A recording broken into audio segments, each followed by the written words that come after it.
유대 탈무드에 전해오는 이야기 중에 슬픔의 나무 이야기라는 이야기가 있어요. 그 내용을 보면 어떤 사람이 내 고난이 너무 힘겹다 간구할 때, 간절히 간구할 때 만나주는 천사는 그를 한 나무로 인도를 한대요. 그 나무는 천국의 입구에 세워져 있는 나무인데, 그 나무에는 천국에 들어가기 전에 모든 인생들이 각자의 슬픔, 각자의 고난, 아픔을 걸어두는 나무라고 합니다. 그 나무에 들어가서 천사가 그래, 무엇이든 네 고통은 걸어두고 다른 거 바꿀 만한 게 있으면 바꿔가라, 이렇게 한대요.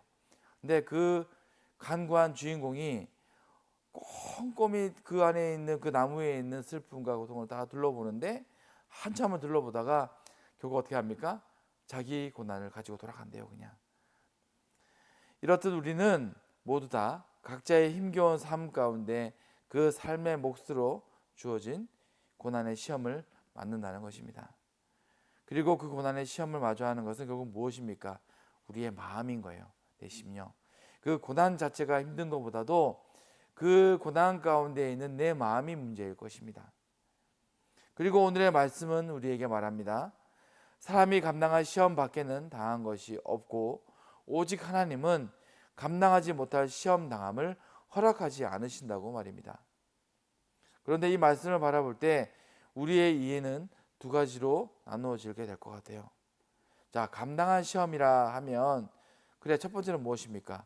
그래, 결국 이겨낼 시험만 주신다는 거구나가 있을 것이고, 그리고 또 다음은 무엇입니까? 달리 말하면 그것은 분명 내가 그냥 지나갈 수 없는, 바로 내가 감당해내야 할 고난의 몫이 있다는 거예요. 그렇다면 우리는 어떻게 우리들 각자의 몫으로 닥쳐오는 크고 작은 이 고난의 시험으로 실족하지 않고 능히 그것을 감당할 수 있을까요? 첫째로 말씀은 우리에게 뭐라고 말합니까?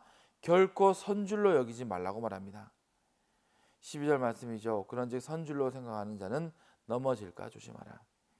다시 말해, 우리 앞에 모든 일들, 크고 작은 모든 고난의 시험 앞에 우리는 스스로 감당할 수 있음을 자랑하거나 나의 경험과 의지로 설 수 있으리란 자신을 하지 말라는 거예요.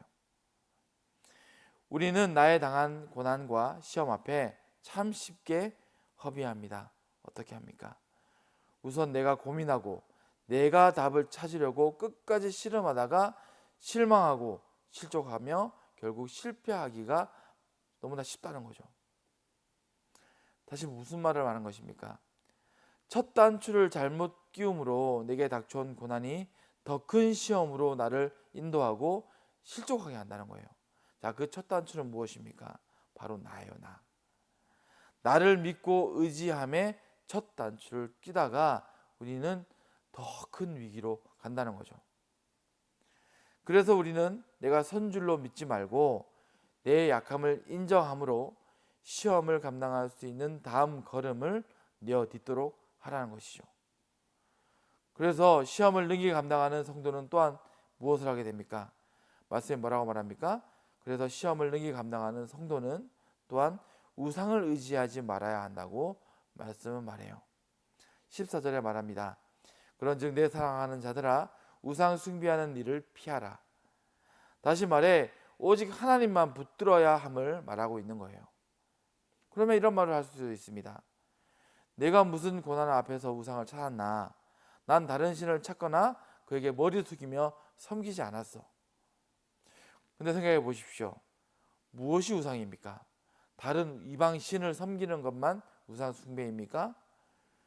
우상이란 무엇이든 내가 찾고 의지하며 믿고 앙마하는 것이 바로 우상이에요. 그렇게 바라보면 많은 인생들이, 결국 모든 인생들이 그렇게 고난과 시험 중에 우상을 찾고 그 우상의 매임을 우리는 보게 되는 것입니다. 어떤 우상이 있을까요? 그 고난 가운데, 슬픔 가운데 내가 찾고 의지하는 것들, 사람일 수도 있겠고 물질일 수도 있겠고 지식이나 신념일 수도 있겠고, 수많은 우상들이 각자에게 존재해요. 우리는 그렇게 나나 다른 우상을 끊고 하나님을 찾고 붙들어야 함을 말하고 있는 것입니다. 왜냐하면 하나님 한 분 이외에는 그 모든 우상의 도움이라는 것들은 오히려 우리를 더 감당하지 못할 시험의 상태로 빠뜨리는 역할을 하기 때문에 그렇습니다. 나를 도와줘야 될 그것들이 나를 돕는 것이 아니라 더 큰 실패로, 더 큰 좌절로 인도한다는 거예요. 하지만 하나님의 권면과 위로, 그 도우심만은 유일하고 강력한 해답이자 이길 힘이 될 수 있다는 것을 말씀을 말하고 있는 것입니다. 그렇다면 하나님의 위로와 권면, 그 도우심의 약속이 강력한 힘이 되는 이유는 과연 무엇입니까? 하나님은 다른 모든 인생들이나 그 인생들이 속는 우상들과 달리 오직 홀로 모든 것을 아시고 모든 것에 역사하실 수 있는 유일한 분이시기 때문에 그래요.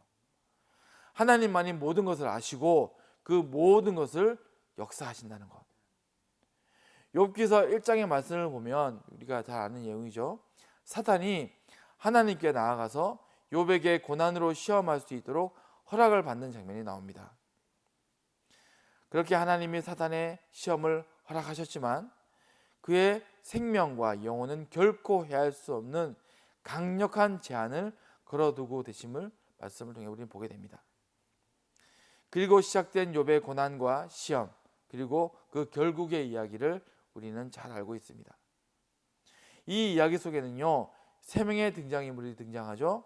바로 욥과 사단, 그리고 하나님이 등장합니다. 이것은 우리의 삶과 고난의 시험, 그리고 그 답을 상징하는 이야기입니다. 첫째로 사단은 고난을 휘둘렀습니다. 그리고 욥은 시험을 겪었어요. 하지만 하나님은 그 모든 것을 주관하셨다는 거예요. 중요한 얘기예요. 어떻게 그렇게 하셨을까요? 시험하는 사단도 모르고 그 시험 가운데 들어간 욥도 알 수 없었지만 하나님만은 아셨어요. 욥이 주를 의뢰하며 주 안에 서면 그는 능히 그 시험들을 감당할 수 있음을 하나님은 아셨다는 거예요. 욥이 하나님께 서서 그분을 의뢰하면 욥이 감당하지 못할 시험은 없다는 것을 하나님은 아셨어요. 그렇게 욥은 그 시험들을 결국 감당해 내었음을 우리는 알고 있습니다. 자, 분명한 것은 뭡니까? 사단은요 알았어요. 뭘 알았죠? 욥은 감당 못한다는 것을. 하지만 하나님은 또 알았어요. 뭡니까? 욥이 나를 의뢰하면 감당할 수 있다는 것을. 사단은 하나는 알고 둘을 몰랐던 거예요. 자, 저 욥은 감당할 힘이 없어. 맞습니다. 사단의 그 지혜는 맞아요. 하지만 하나님의 지혜는 어디에 있습니까? 자, 욥은 감당하지 못하지만 욥이 나를 의뢰하면 욥도 감당할 수 있어. 하나님은 모든 것을 아셨죠. 그렇게 욥은 그 시험들을 결국 감당해 내었음을 우리는 잘 알고 있습니다. 하지만 물론 욥기서에 그려진 말씀처럼 결코 그 일은 쉽지 않아요. 쉬운 일은 아닙니다. 단순한 일도 아니에요. 감당의 의미가 그와 같아요. 고통이라는 거죠. 그런데 그 어려운 감당의 일을 지혜롭게 이룰 수 있는 방법이 무엇입니까? 바로 오늘의 말씀이에요. 방금 말씀드렸던 이야기이기도 하고요. 내 의와 능을 꺾고 하나님의 의와 그 능을 의지하는 것입니다. 그렇게 우리는 감당할 수 있는 것입니다. 다시 말해 하나님이 감당케 하시는 것이지 내가 홀로 감당하는 것이 아니라는 거예요. 그래서 결국 그 모든 시험을 이기고 감당하는 심령의 참 고백은 무엇이 됩니까? 바울의 고백을 여기서 한번 돌아봅니다. 고린도후서 12장 10절 말씀에 그러므로 내가 그리스도를 위하여 약한 것들과 능력과 궁핍과 박해와 곤고를 기뻐하노니 이는 내가 약한 그때의 강함이라. 그것은 바로 뭡니까? 내 약함을 알고 주의 의를 인정하는 자의 고백, 바로 감사의 고백이에요. 내 약함을 알고 주의 강하심을, 주의 의를 인정하는 고백, 바로 감사. 성도된 우리가 각자의 몫으로 닥쳐오는 시험을 감당해낼 수 있는 길은요, 결국 주님 안에서 참된 기쁨과 감사를 발견하고 또 고백하는 길뿐인 것을 이야기하고 있는 것입니다. 내 연약과 무지를 깨닫고 하나님의 크심과 그 지혜를 인정한다 말을 해도 내 심령과 입술이 결국 주님의 은혜를 발견하고 그분을 향한 감사를 고백하지 못한다면 어쩌면 그는 아직 그 시험을 온전히 감당해내지 못한 모습이라고 할 수 있는 거예요. 이런 말을 제가 드릴 수 있는 이유는 돌아보면 제게도 그런 시간들이 있었기에 저부터가 그런 고백을 할 수 있는 것 같아요. 그래, 하나님 계시는 거 내가 알겠어. 그분의 은혜도 내가 인정해. 하지만 내가 아직은 힘들어. 내가 아직은 감사가 안 돼. 그러면 아직은 그 시간이 필요한 거예요. 하지만 찾아가야 됩니다. 그렇기에 우리의 고난이 뭐가 되는 것입니까? 시험이 되는 거예요. 내 마음이 오히려 고난인 거예요. 고난이 문제가 아니고 이걸 감당해내기까지의 시간이 그리스도인들의 고난이고 시험인 것입니다. 그 은혜를 깨달아 인정하며 감사에 이르기까지가 바로 힘겨운 여정이고 그 이스라엘이 걸었던 광야의 시간과 같을 것입니다. 광야의 시간들. 인정하며 나를 부인하고 하나님을 찾아가는 시간. 나를 부인하고 하나님을 찾아가는 시간은요, 하루아침에 이루어지는 일이 아니더라고요. 많은 구비구비의 시간들을 지나가야 돼요. 긴 고난의 시험을 돌아간 욥이 그러했고 바울도 이해할 수 없어서 수차례 하나님께 간구를 합니다. 한 번에 끝나지 않죠. 계속 구해요. 이해되지 않으니까. 답이 아직 안 이루어진 것 같으니까. 하지만 답을 찾았죠. 그렇게 그 답의 결국에 이르게 된 그들은 어떻게 시험을 감당해내게 되었습니까? 욥도 바울도 다 모두 동일하신 하나님을 만남으로만 그 일을 응답받게 되었고 이루게 돼요. 하나님을 만나야지만 답이 있는 거예요. 욥도 바울도 욥의 그 선함과 그 의지로도 바울의 그 심령에 있는 그 거룩한 은사와 능력으로도 스스로 안 돼요. 욥도 바울도 모두 동일하신 하나님을 만남으로만 그 일을 이루게 되었던 것입니다. 앞서 말씀드렸듯이 은혜를 깨닫고 감사를 고백할 수 있는 그 일이야말로 결국 하나님의 도우심이에요. 이것까지도 하나님의 도우심이에요.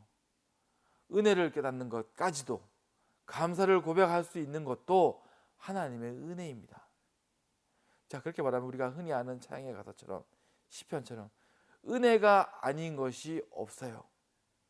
은혜로 되어지지 않는 일들은 아무것도 없습니다. 한 가지도. 은혜를 인정하는 은혜도 은혜예요. 감사를 고백하는 것도 은혜이고. 우리도 항상 깨어서 돌아보며 구하여야 할 것입니다. 우리에게 닥쳐올 시험과 시련에 능히 감당할 수 있는 걸음을 겸손히 구하며 또 감사하며 나아갈 때 욥과 바울이 그러했듯이 능히 감당할 시련은 은혜가 되고 그 시험은 오히려 축복이 되는 것입니다. 우리 모든 성도님들에게도 각자 마주한 모든 크고 작은 시험들이 오직 주 안에서 감당할 만한 시험이 되고 또 축복으로 변화되기를 축원하며 오늘 말씀을 마치도록 하겠습니다.